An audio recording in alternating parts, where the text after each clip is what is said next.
Hello, friends. Robert Bevan here, author of the Caverns Creatures series of comedy, fantasy novels, and short stories. With me is Sam West, and today we're talking about the spell Water Breathing. Blub, blub. I'm a fish. I can breathe underwater. This is a third level spell that's a ritual that druids, rangers, sorcerers, wizards, and artificers get, and also druids if they're circle the coast get automatically. So that's neat.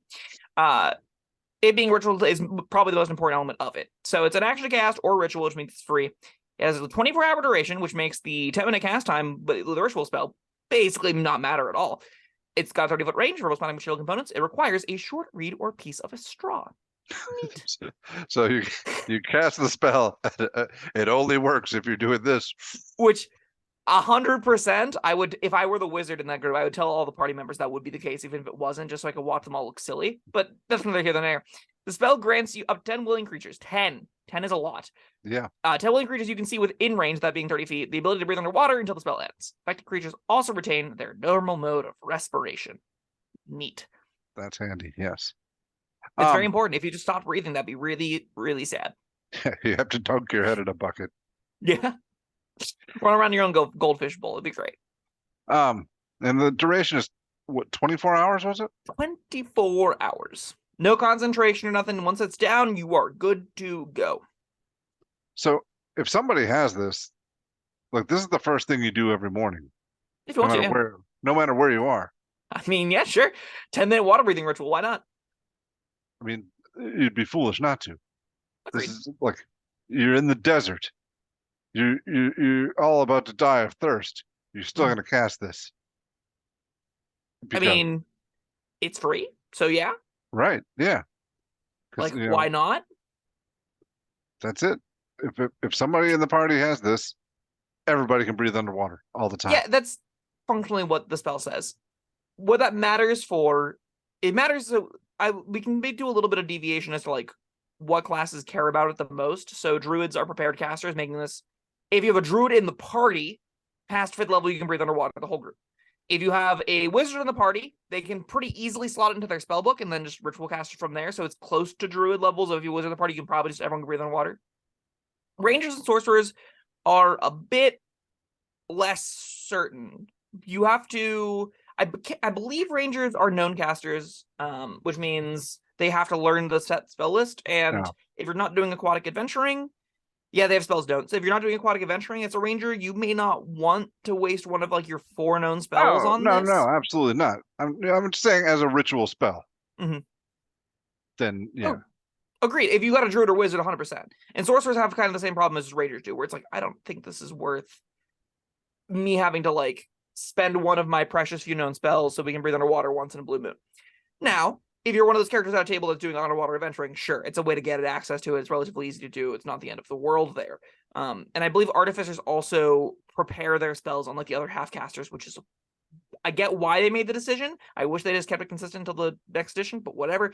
So you, as the artificer, you can do that prepared stuff as well past 9th level. So 9th level artificer, 5th level druid, 5th level wizard basically means your party can breathe underwater when they need to, which is pretty, I think it's a reasonable effect to have access to, because all it really does is sort of open up your avenues of play as to different environments now on the table, where prior to 5th level, you were kind of landlocked. You were doing a lot of more mundane adventurings in city sewers or around, in the woods with the goblins, and you found the ruined keep and stuff. Once you get past that, once you get into the 5th, 6th, 7th level, now we can delve into underwater ruins. We can explore ancient merfolk civilizations. You can sort of change the axis of which you're playing the game a little bit, play in a little bit more 3D space, give some different problems and challenges, make fireball less effective, make underwater more of an exciting environment to explore in. And this is a tool that sort of opens up just saying, in a really low cost and a really fair manner, everyone can explore and enjoy the underwater systems. Is fireball less effective underwater? Yeah, fire damage is half underwater. Oh, I didn't know that. Yeah, underwater combat isn't like super fleshed out, but it does have a decent little chunk of rules. So one of making melee weapon attacks, if you don't have a swim speed, you have disadvantage on the attack roll unless you're using a dagger, javelin, short sword, spear, or trident. Neat. So if you have a swim speed, you don't have disadvantage regardless of what weapon you use. I'm sorry, if you do have a swim speed, you can use any melee weapon you want. If you don't have a swim speed, you have to use one of those, otherwise you're at a disadvantage.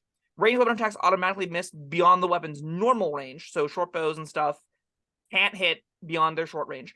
Even against target within normal range, the attack rolls a disadvantage unless The weapon is a crossbow, net, or a weapon that is thrown like a javelin, including the spear, trident, or dart. Creature and objects fully immersed in water or has resistance to fire damage. That is the underwater rules for combat in their entirety for 5th edition gameplay, which basically, if you have a swim speed, you're fine. And you don't have a swim speed, you have to change your weapons a little bit. All right. Well, back to water breathing. Sure. It's ties closely to this. Yeah. Oh, yeah, absolutely. But, yeah, what else is there to say about it? That's, well, I like what you said, though. 5th level, you have new avenues to explore, options open, available to you. Mm-hmm.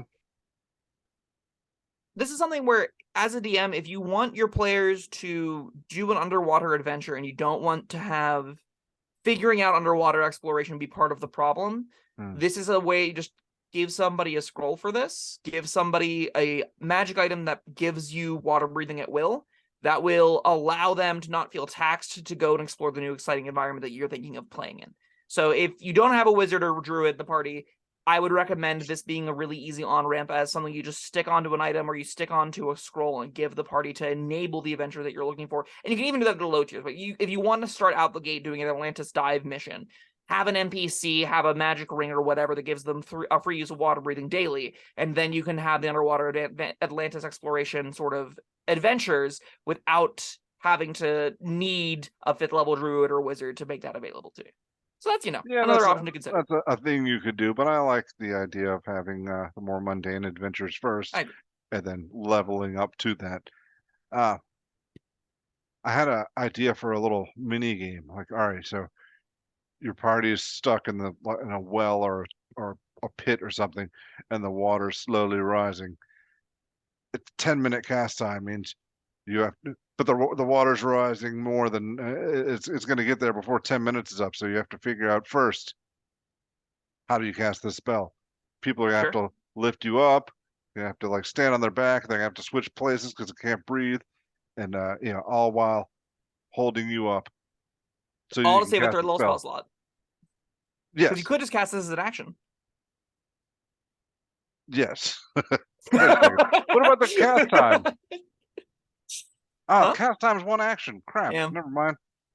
This does. All right. Well, this also does incidentally mean if you want to do water traps, you have to do it prior to 5th level. For again, if you have a druid or a wizard in the party, and they also have to suspect that they need this, right? So druids have to actually prepare this. So if a druid doesn't know that it's coming, you can still use water traps in the upper tiers. But for a wizard, I guess that's the same kind of thing where wizards still have to cast with their book. So you can still do the water traps with that cool puzzle you just presented, because wizards can't spend a spell slot on it if it's just in their book, if they're just ritual casting it. So then you can have the fun thing where the wizard's holding the book above the water, and the people are going underneath and trying to give them footing, and everyone's holding them up and stuff and trying to race the clock. That could be cute. That could be a fun encounter. I like that a lot. Or the only person who has this is the person that took ritual caster. Yeah, also works fine. All right, so, and also you've got little eels coming in through holes in the walls, and so you have to fight them. You got to hold up the caster. Then you succeed. All right, we can all breathe underwater. Now you got to figure out how to get out of here. Now you're still in a box with a bunch of eels. Yep. Probably dead eels at this point. Hope so. Yeah. All right. You're welcome, DMs out there. That's good. That's a good one. I think water breathing is a really fun tool, a really easy way. I think underwater adventures, I've always thoroughly enjoyed them. I think they're one of the easiest places to sort of dip your toes into 3-dimensional atmosphere exploration. So you don't necessarily, a lot of D&D feels 2D. A lot of D&D feels like a tabletop, top-down, especially with minis involved, right? You move a bunch of squares. Elevation doesn't necessarily come into it all that much, at least at some different tables it can more than others. In underwater combat, everything's in 3 dimensions. There's a lot of more open space. Basically, everyone can functionally fly. So the space and interactable things and objects in them can get really, really complicated and complex in very fun ways for me. I would recommend underwater adventuring in combat for that reason. I think it's a really cool experience, and water breathing enables that in a very easy way. So another big point to it. Try it out. Yeah. There's not a lot here, though. Should you ever cast this as an action? Probably not. You won't ever probably need to, though. So that's great. Well, in the scenario I presented, you might. True. In the exact scenario of you getting caught in a water-filling chamber trap, then you want to be able to cast this as an action. Otherwise, you have to go through a whole bunch of rigmarole to try and hold up the wizard above the water. But yeah. Which I think the fun part, so. Yeah. This is a rare instance where I like the placement of this ritual spell, where it feels that it isn't pervasively overtaking how the game is played, and it's doing a novel service of letting a new area be explorable, but it's at a reasonable gate so that it's like, water breathing still feels like a new powerful thing you get to go into a whole new atmosphere, a whole new environment that doesn't necessarily want to be accessible to first level characters. Usually rituals, I'm like this, like Gentle Repose. This arbitrarily feels like it's gated at second level. Detect Magic, I'm like, this probably could be a high level ritual, right? Or could it be? I don't know. It still feels like a passive feature. I have some difficult issues with the rituals. Water breathing feels like it's the perfect spot to me. All right. Yeah.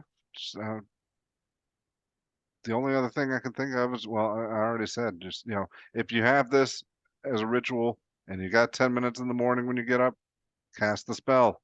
Why not? Yeah, you think, oh, we're not going underwater today.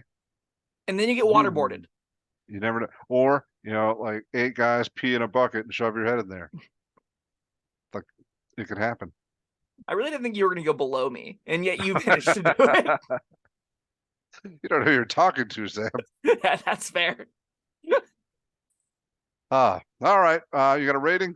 I think it's a 3. This is right down the middle. This opens up new avenues of exploration. I'm glad it exists. You probably don't need it at every table. Most tables aren't going to use water breathing, but it's so cheap and efficient to get that it's even at tables where you're doing one underwater encounter a campaign. Yeah, sure, why not? It's a ritual.